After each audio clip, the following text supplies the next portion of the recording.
이 시간에는 요한복음 8장 1절부터 11절 말씀까지 읽었습니다. 요한복음 22번째 시간입니다. 오늘 부제목은 죄 없는 자가 먼저 돌로 치라입니다. 죄 없는 자가 먼저 돌로 치라. 본문의 말씀은 굉장히 유명한 말씀입니다. 신앙생활 안 하는 사람들도 알고 있을 정도로 굉장히 유명한 말씀이죠. 왜냐하면 이 말씀은 예수님께서 당면한 난처한 상황을 아주 번뜩이는 지혜로 잘 해결하는 그런 내용이기 때문에 그렇습니다. 여러분, 성경에 나오는 사건들 중에서 참 지혜롭다, 지혜에 대하여 나오는 말씀이 몇 가지가 있어요.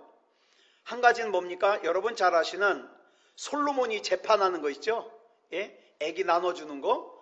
솔로몬의 재판과 그 다음에 또 한 가지는 돈을 갖고 와서 이걸 가이사에게 바칠까요 말까요 이렇게 물어보는 문제 있죠. 그랬더니 뭐라고 대답하셔요? 가이사의 것은 가이사에게, 하나님의 것은 하나님에게, 이렇게 말씀하시죠. 그 다음에 이 이야기도 지혜로움을 이야기할 때 빠지지 않는 본문이에요. 그렇다면 이 본문이 우리에게 전하고자 하는 메시지가 뭐냐 이 말이죠. 그냥 단순히 우리 예수님 머리가 참 지혜로워, 이걸 얘기하고자 하는 건 아니잖아요. 만약 이 본문에서 얘기하고자 하는 것이 예수님의 지혜라면 세상에는 지혜로운 사람들이 너무 많아요. 그 중에 하나 이런 얘기가 있어요. 옛날 프랑스에 루이 11세라는 왕이 통치를 할 때에 이 왕이 명령을 내렸어요. 온 프랑스 안에 있는 점쟁이는 다 잡아다 죽여라. 어명을 내렸어요. 그래가지고 한 점쟁이가 붙잡혀 왔습니다. 그래 이 왕이 점쟁이를 죽이기 전에 조롱을 하는 거죠. 내가 너를 죽일 것 같으냐 안 죽일 것 같으냐, 너 죽기 전에 한번 마지막으로 점쳐봐라. 그렇게 조롱을 했어요. 그랬더니 이 점쟁이가 점을 보는 척하더니 폐하, 점괘가 나왔습니다. 그래, 뭐라고 나왔냐? 그랬더니 저는 폐하보다 3일 일찍 죽을 운명입니다. 이 점쟁이가 살았을까요? 죽었을까요? 살았죠. 왜? 아무리 왕이라 할지라도 찝찝하잖아요. 이 점쟁이가 왕보다 3일 일찍 죽을 운명이니까 이 점쟁이를 죽이면 3일 뒤에 죽을지도 모른다는 그 두려움 때문에 찝찝하니까 살려준 거예요. 이 정도면 이 세상 사람의 지혜로는 참 대단한 지혜죠. 그러므로 오늘 이 본문에서 전하고자 하는 메시지는 단순히 예수님은 참 지혜로워, 예수님은 참 영리해, 그걸 얘기하고자 하는 게 아니에요. 이 본문은 예수님이 얼마나 지혜로우신가를 전하고자 하는 게 아니라 중요한 메시지가 있어요. 그 메시지를 오늘 이 시간 우리가 같이 살펴보려고 하는 겁니다. 예수님 당시에 서기관들과 바리새인들과 대제사장들이 있었습니다. 이들은 대놓고 예수님을 어떻게 하면 죽일 수 있을까? 예수님을 죽이려고 혈안이 돼 있어요. 특히 대제사장 중에 가야바라는 대제사장은 공공연하게 한 사람이 죽어서 온 백성이 편할 수 있다면 그 한 사람 죽여야지, 그러면서 어떻게 해요? 예수님을 죽이려고 그랬어요. 그리고 요한복음 7장에서는 대제사장이 아예 대놓고 예수님을 잡아오라고 시켰어요. 아랫사람들을. 그랬더니 예수님을 잡아오려고 간 아랫사람들이 요한복음 7장 46절을 보니까 오히려 예수님의 말씀에, 그 권위와 예수님의 말씀에 은혜를 받아가지고 굴복한 거예요. 그리고 나서는 예수님을 잡아오진 않고 대제사장에게 가서 이렇게 얘기를 합니다. 우리 같이 읽어볼까요? 시작. 아랫사람들이 대답하되 그 사람이 말하는 것처럼 말한 사람은 이때까지 없었나이다 하니, 이렇게 대답을 해요. 그러니까 바리새인들이 47절에서 뭐라고 얘기합니까? 시작. 바리새인들이 대답하되 너희도 미혹되었느냐, 이렇게 그렇게 윽박지르고 책망하죠. 이 당시 예수님의 인기는 아주 절정이었습니다. 그리고 많은 사람들이 예수님을 실제로 따랐습니다. 그러니까 많은 사람들이 예수님을 따르다 보니까 예수님을 함부로 잡아갈 수가 없는 거예요. 그래서 서기관들과 바리새인들과 대제사장들은 계략을 꾸미기 시작했어요. 예수님을 죽이려고 계략을 꾸몄어요. 이 계략을 우리가 흔히 뭐라고 부르냐? 간교한 계략. 그래서 두 글자로 줄여서 간계라 그래요. 간계. 그런데 이 간계를 많이 사용하는 존재가 누구냐? 성경에 보니까 사탄 마귀예요. 에베소서 6장 11절을 보니까 이렇게 말씀하고 있습니다. 시작. 마귀의 간계를 능히 대적하기 위하여 하나님의 전신갑주를 입으라. 이걸 쉽게 설명을 하면 이런 뜻이에요. 악한 마귀가 파놓은 함정에 빠져서 시험에 들지 않으려면 어떻게 해라? 하나님의 전신갑주를 입어라 이 말이에요. 예. 악한 마귀는 우리를 정면으로 공격하다가 시쳇말로 그런 거 있잖아요. 앞에다가 목 앞에다가 칼들이 대고 너 죽을래 예수 믿을래? 그러면 어쩌면 우리 가운데 죽여라 죽여. 난 끝까지 예수 믿을 거다. 그럴 사람들이 있겠죠. 예? 우리는 본디 생겨먹은 게 어떻게 생겨먹었냐? 군가 중에 이런 군가가 있어요. 밟아도 뿌리 뻗는 잔디불처럼. 어떻게 막 핍박하고 박해하고 밟으면 이상하게 더 신앙이 좋아져요. 그렇죠? 그런데 마음껏 편하게 살으라고 냅두면 어떻게 해요? 이상하게 신앙이 약해져요. 참 희한해요. 그래서 악한 마귀가 정면으로 공격하다가 이게 실패하잖아요. 우회 전략을 씁니다. 다시 말해서 함정을 파요. 마귀가 예루살렘 교회에는 처음엔 어떻게 했습니까? 막 박해를 했어요. 그랬는데도 굽혀지질 않으니까 나중에는 어떻게 했습니까? 가만 놔둬요. 가만 놔두니까 그 안에서 저절로 어떻게 해요? 아나니아와 삽비라 부부 같은 사람들은 범죄를 저질러요. 돈이 더 좋아서. 그런 다음에 또 그것도 안 되니까 나중에는 어떻게 합니까? 교회 안에서 헬라파 과부들과 히브리파 과부들 간에 다툼이 일어나요. 그래서 막 교회가 쪼개지기 일보 직전까지 가요. 이게 흔히 마귀가 사용하는 방법이에요. 박해를 하다가 무너지지 않으면 오히려 평탄하게 해서 나태해지게 해서 스스로 안에서 분열하고 싸우고 쪼개지게. 마귀는 이렇게 온갖 지혜를 동원해서 우리 성도를, 우리 교회를 무너지게 하려고 합니다.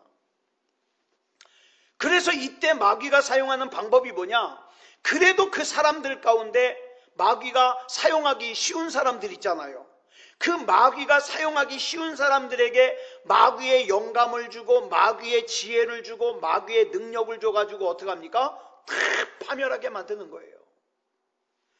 여기 본문에 나오는 사람들이 꾸미는 관계를 보면은요, 참 마귀가 주는 지혜가 대단해요. 자, 간음하는 현장에서 한 여자를 잡아왔습니다. 그리고는 본문 5절을 보니까 이렇게 얘기를 해요. 모세의 율법에 보면, 그러니까 자기네들 생각이 아니라 이 말이죠. 모세의 율법에 보면 뭐라 그래요? 이렇게 간음한 여자는 돌로 치라고 그랬는데, 돌로 쳐서 죽이라 그랬는데, 예수 선생이요, 당신은 어떻게 생각하십니까? 이렇게 물어보는 거예요. 그러면서 예수님이 이 여인을 풀어줄 수 없도록 함정을 파는 거예요. 왜? 모세의 율법에 그렇다는데 뭐. 그런데 만약에 여기서 예수님이 그래?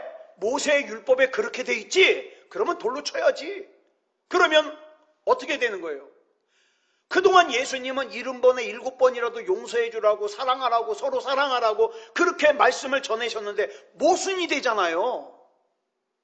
데려다 죽이라 그러면. 게다가 이 당시 로마법에는 사형의 구형과 집행은 오직 로마만 할 수 있어요. 그런데 예수님이 모세의 율법에 그렇게 돼 있으니까 모세의 율법대로 데려다가 돌로 쳐. 그러면 사람들은 쪼르륵 가서 고발할 거예요. 저 예수가 죽이라 그랬다고. 사형은 누구만 내리는데? 로마만 내리는데. 그러니까 예수님을 고소할 근거를 얻게 되는 거죠. 반대로 예수님이 그래도 돌로 치면 안 되지, 돌로 치지 마. 그러면 어떤 일이 일어납니까? 대놓고 모세의 율법을 어겼으니까 유대교에서 출교시키는 거예요. 여러분, 이 당시에 유대교에서 출교를 당하면요, 사회생활을 못해요. 자, 그러니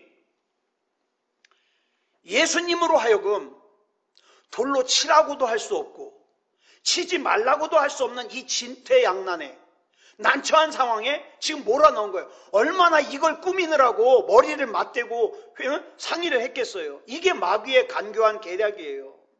많은 성경학자들은 이 상황이 우연히 되어진 상황이 아니라고 봅니다. 왜냐하면 여러분, 이스라엘에는 몇 가지 없는 게 있어요. 그 중에 대표적인 게 이스라엘에는 창녀가 없어요. 왜? 모세의 율법에 간음하는 자는 돌로 치니까 창녀가 없어요. 그러면 성경에 나오는 창녀는 누구냐? 성경에 나오는 창녀는요, 이런 거예요. 우상의 신전에서 일하는 여자들. 이 우상의 신전에서 일하는 여자들은 신녀 역할을 하면서 동시에 창녀 역할도 해요. 그러니까 이 신녀는요, 인정받은, 허가받은 창녀들이에요. 그러니까 이 당시에는 쉽게 간음을 할 수 있는 상황이 아니에요. 간음을 하는 사람들을 찾기가 너무 어려워요. 그런데 이 여자가 간음하던 현장에서 붙잡혔어요. 굉장히 어려운 건데. 게다가 예수님께서 성전에서 말씀을 증거하고 계시는 그 타이밍에 데려왔어요. 기가 막히죠. 그러니까 뭔가 미심적인 부분이 있다 이 말이에요. 게다가 간음은 혼자 합니까? 남자와 여자가 같이 하잖아요. 근데 여자만 잡혀왔어요. 이것도 이상해요. 그래서 성경학자들은 음모라고 보는 거예요. 다시 말해서 이 제사장들이 유대인 제비족을 하나 돈을 주고 구해가지고, 야, 너 이 여자를 이렇게 해서 간음을 해라. 그리고 우리가 덮칠 때 너는 싹 빠져나가라. 우리가 그 여자만 붙잡을게. 이 상의된 거예요. 상의된 거예요. 짠 음모라 이 말이에요. 우리는 여기서 한 가지 짚고 넘어가야 될 것이 있습니다. 뭐냐 하면 우리가 가지고 있는 하나님의 말씀이 뭔가 이 말이에요. 우리가 가지고 있는 복음이 뭔가 이 말이에요. 하나님께서 우리에게 하나님의 말씀을 주시고 우리에게 복음을 주시고 우리에게 하나님의 법을 주신 목적이 뭐냐 이 말이에요. 왜 인간에게 이런 것들을 주셨죠? 살리려고 주신 거예요. 그런데 여기 나오는 바리새인과 서기관들은 하나님이 주신 율법을, 하나님이 주신 말씀을, 하나님이 주신 법을 뭐에다 사용하고 있어요? 사람을 간계로 음모에 걸리게 해서 죽이려고 하는데 사용하고 있어요. 이런 거예요. 하나님께서 사람을 살리라고 수술용 칼을 줬는데 그 칼을 가지고 가서 사람을 죽이고 다니는 거예요. 이런 꼴이에요 지금. 그래서 율법으로 예수님을 지금 죽이려고 합니다. 율법으로 간음한 여인을 죽이려고 합니다. 잘못된 거죠. 지금도 우리 주변에 보면 어떤 사람들은 하나님의 말씀을 가지고 사람을 살리는 데 사용하지 않고 죽이는 데 사용하는 사람들이 있어요. 근데 그 전제가 뭐냐? 자기는 하나님을 잘 믿는다고 생각해요. 자기는 의롭다고 생각해요. 자기는 하나님 말씀 안에서 잘 판단한다고 생각해요. 자기는 대단한 사람이라고 생각해요. 그런데 문제가 있어요. 정작 그 대단한 사람 주변에 있는 사람 중에 구원받은 사람이 없어요. 이게 문제예요. 단지 자기가 알고 있는 신앙 지식으로 뭐 한 거예요? 다른 사람을 정죄하고 판단하고 이러면 된다, 이러면 안 된다, 그거 한 것뿐이에요. 누구 한 사람 그 사람 때문에 예수님을 구주로 영접하고 구원받은 사람이 없어요. 그리고는 자기 기준에 자기는 의로운데 이 사람은 하나님의 말씀을 어겼으니까 하나님의 뜻에 맞지 않으니까 나는 이 사람하고 신앙생활 같이 할 수 없다고 정죄하는 거예요. 그래서 떠나요. 교회를 떠나고 예배를 떠나고 공동체를 떠나요. 그런데 여러분 중요한 걸 놓치고 있어요. 예수님께서 가르쳐 주신 기도에 뭐라 그랬습니까? 마태복음 6장 12절 시작. 우리가 우리에게 죄 지은 자를 사하여 준 것 같이 우리 죄를 사하여 주시옵고, 분명히 우리에게 죄 지은 사람을 내가 용서한 것 같이 나의 죄를 용서해 달라고 기도하라고 예수님께서 가르쳐 주셨는데 어떻게 합니까? 판단하고 정죄만 해요. 용서를 못해요. 그럼 나는 용서를 어떻게 받느냐고요. 여러분, 우리에게 있어서 신앙 지식은요 복잡한 게 아니에요. 여러분, 우리 사람들이 살아가는 데 있어서 필요한 규칙과 질서는요 다 유치원 때 배워요. 무슨 대학 가서 배우고 그런 거 아니에요. 예? 정직해라, 다른 사람에게 피해 주지 말아라, 질서를 지켜라, 법을 지켜라, 다 유치원 때 배우잖아요. 신앙생활도 마찬가지예요. 우리에게 필요한 정말 우리가 따라야 될 신앙 지식은요 무슨 성경 공부, 크로스웨이 성경 공부라고, 베델 성경 공부라고, 1:1 제자 양육을 하고 그래야만 알 수 있는 게 아니에요. 다 알아요. 하나님 앞에서 다 알아요. 가장 기본적인 거. 그런데 문제는 자기가 대단하다고 생각하는 사람들은 이 간단하고 기본적인 복잡하지 않은 이 하나님의 법을 자꾸 뭘로 바꿔요? 복잡한 걸로 바꿔요. 예수님 당시에 제사장, 바리새인, 서기관들이 그런 사람들이에요. 자꾸 복잡하게 만들어요. 이 서기관들과 바리새인들이 예수님께 난처한 질문을 해놓고는 아주 통쾌해요. 의기양양해요. 야, 이제는 빠져나갈 구멍이 없겠지? 한번 대답해봐라. 대답해봐. 우리가 얼마나 머리를 맞대고 궁리한 건데 한번 대답해봐라. 고르고 있어요. 고르고 있어. 자, 그런데 이 난처한 질문을 받으신 예수님께서 바닥에 쪼그리고 앉아서는 손가락으로 땅에 뭘 쓰셨대요. 본문 6절 하반절을 보니까 이렇게 말씀하고 있어요. 줄친 것만 시작. 예수께서 몸을 굽히사 손가락으로 땅에 쓰시니. 이 말씀은요 성경에 나오는 예수님께서 글을 쓰셨다는 유일한 내용이에요. 예수님이 글 쓰신 게 여기밖에 없어요. 그런데 여기서 우리가 궁금한 게 참 궁금해요. 예수님이 도대체 땅바닥에다 뭐라고 쓰셨을까? 대제사장 바보 뭐 이렇게 쓰셨을까요? 아이, 바보 같은 놈들, 그걸 질문이라고 뭐 그렇게 썼을까요? 그런데 이걸 갖다가 헬라어 단어를 보면 짐작할 수 있어요. 여기서 땅에 쓰다라는 뜻의 헬라어가 뭐냐면 카타그라펜이에요. 카타그라펜. 여기서 카타는 뭐냐면 영어로 말하면 against예요. 이 against는 무슨 뜻이냐면 대항하다, 반항하다 이런 뜻이에요. 그러니까 한마디로 말해서 카타그라펜은요 대항하여 글을 썼다는 뜻이에요. 대항하여 글을 썼다. 즉 예수님께서 아무 낙서나 하신 게 아니라 서기관들과 바리새인들의 난처한 질문에 쟁론을 하시려고 대항하여 글을 썼다는 거예요. 뭘 쓰셨을까요? 지금 서기관들과 바리새인들의 질문에 대항하여 글을 쓰셨는데 뭐라고 쓰셨을까요? 초대교회 교부들은요 전통적으로 이때에 예수님이 땅에다가 지금 이 사람들이 저지르고 있는 죄를 어기고 있는 10계명을 쓰셨을 거라 보는 거예요. 뭐냐? 간음하지 말라. 왜? 거기 간음한 여자가 있잖아요.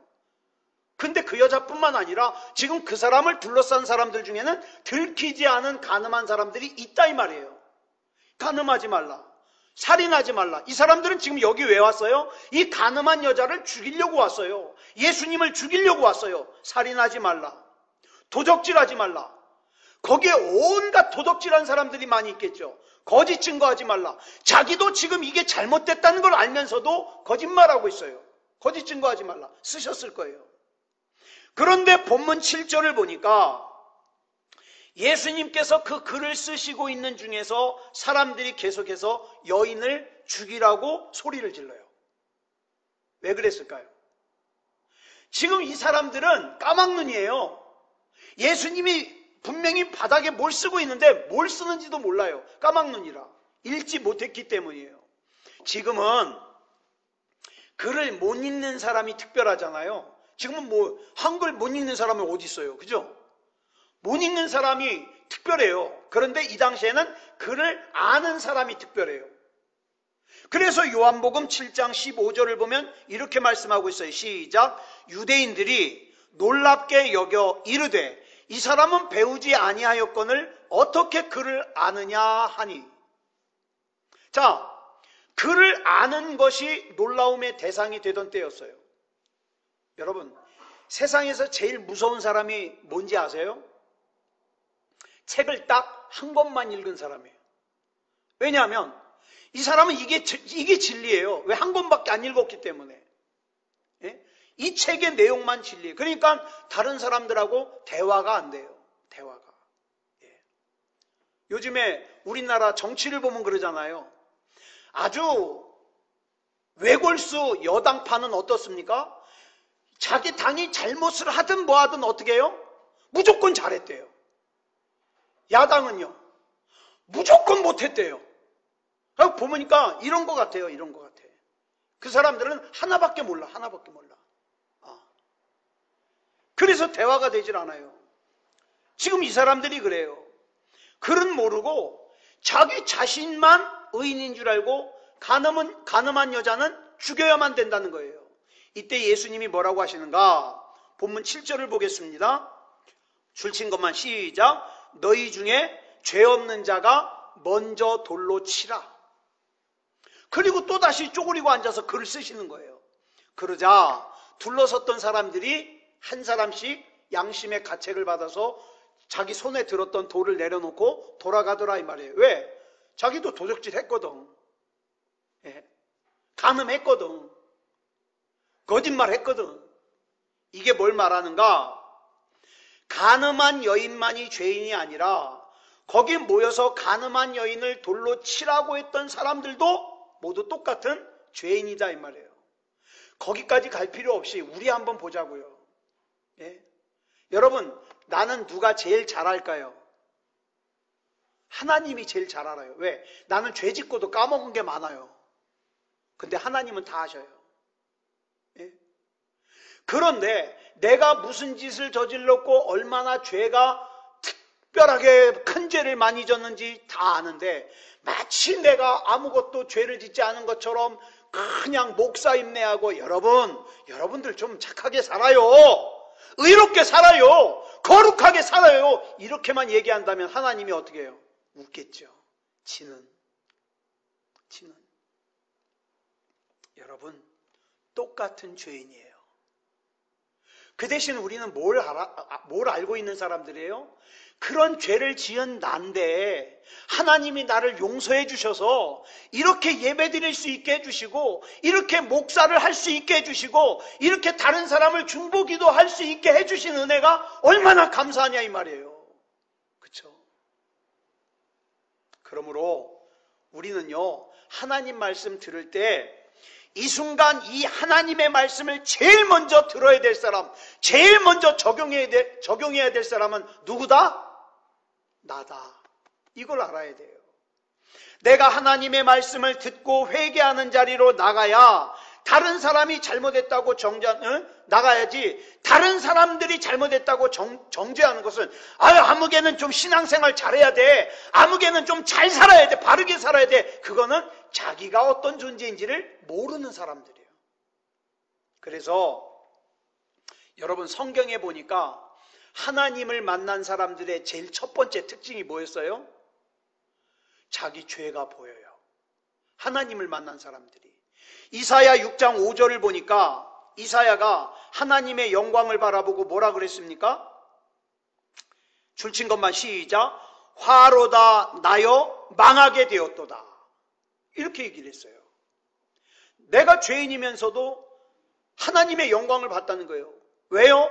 그 뒤에 보니까 이유가 나와요. 시작. 나는 입술이 부정한 사람이요. 나는 입술이 부정한 백성 중에 거주하면서 만군의 여호와이신 왕을 배웠음이로다. 그래서 나는 죽게 됐구나. 무서운 거예요. 내가 죄인인데 하나님을 봤으니까. 누가복음 5장에 보면 베드로도 예수님의 영광과 능력을 보고 난 다음에 8절에서 이렇게 고백을 합니다. 줄친 것만 시작. 주여 나를 떠나소서 나는 죄인이로소이다. 사도행전 2장에서는 베드로의 설교를 듣고 37절에서 예루살렘의 백성들이 회개하기를 뭐라고 회개합니까? 줄친 것만 시작. 형제들아 우리가 어찌할꼬. 진짜 하나님을 만난 사람은 자기 죄가 보인다니까요. 하나님을 만나지 못하니까 남의 죄만 보이는 거예요. 난 저 사람하고 같이 못 있겠다고. 하나님을 만나지 못하니까 그런 소리 하는 거라니까요. 형제들아 내가 어찌할꼬. 내가 이 죄악 중에 하나님을 만났으니 내가 어찌했으면 좋겠냐고. 여러분, 이런 탄식이 터져 나오는 사람이 진짜 하나님을 만난 사람이에요. 여러분, 우리가 하나님 앞에서 은혜 받는다는 건 다른 게 아니에요. 내 눈 속에 있는 들보를 보자 이 말입니다. 예? 내 눈 속에 있는 들보를 발견하고 내 죄 때문에 몸부림치는, 하나님 내 이 죄 어떡한데요 어떡한데요 떼굴떼굴 굴르는, 이렇게 하나님 만나는 사람은 다른 사람 죄 가지고 정죄할 시간도 없고 여유도 없고 관심도 없어요. 왜? 내 죄가 지금 죽게 생겼는데. 내가 저 사람보다 죄를 더 많이 졌는데, 내가 저 사람보다 더 탐욕스러운 사람인데, 내가 저 사람보다 더 음란한 사람인데, 하나님, 그래서 나는 하나님이 아니면 안 돼요. 이렇게 고백하게 된다 이 말이에요. 예수님께서 죄 없는 사람이 이 여인을 돌로 치라 그러니까 뭐라 그럽니까? 하나님, 이 돌에 맞아야 될 사람은 정작 난데, 하나님 날 살려주십시오. 이렇게 고백하게 된다 이 말이에요. 그럴 때에 비로소 주님의 음성이 들리겠죠. 사랑하는 자여, 들고 있는 돌을 내려놓아라. 그래, 네 죄가 큰 걸 알겠지? 그런데 그런 너를 위하여 내가 죽었어. 나도 이제 너를 죄인이라고 정죄하지 않겠다. 이런 선언을 들을 수 있다 이 말이에요. 이게 바로 성도의 삶이에요. 그런데 가만히 보면 가짜 그리스도인들이 너무 많아요. 자기가 얼마나 큰 죄인이라는 건 보지 못하고 다른 사람의 죄에 몸부림을 쳐요. 몸서리를 쳐요. 용서 못한다고. 그러면 예수님이 가르쳐 주신 기도에 의하면 나는 어떻게 용서받냐고요. 내가 죄인을 용서한 것처럼 나도 용서해 주실 건데 내가 용서 못하니까, 나에게 조금 빚진 사람 내가 용서 못하는데 그 큰 빚을 나는 어떻게 탕감받냐고요. 그래서 어떤 목사님이 전도를 뭐에다가 비유를 하셨냐? 거지의 심정에다가 비유를 하셨어요. 한 거지가 여러 날을 굶었어요.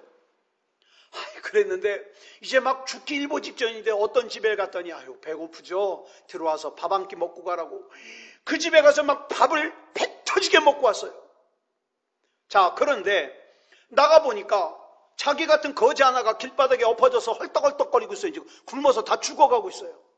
뭐라고 할까요? 정상적인 사람은 뭐라고 할까요? 여보게, 내가 저기 집에 갔더니 먹을 걸 줘서 먹고 왔어. 나도 살았어. 자네도 가보게. 그러지 않겠어요?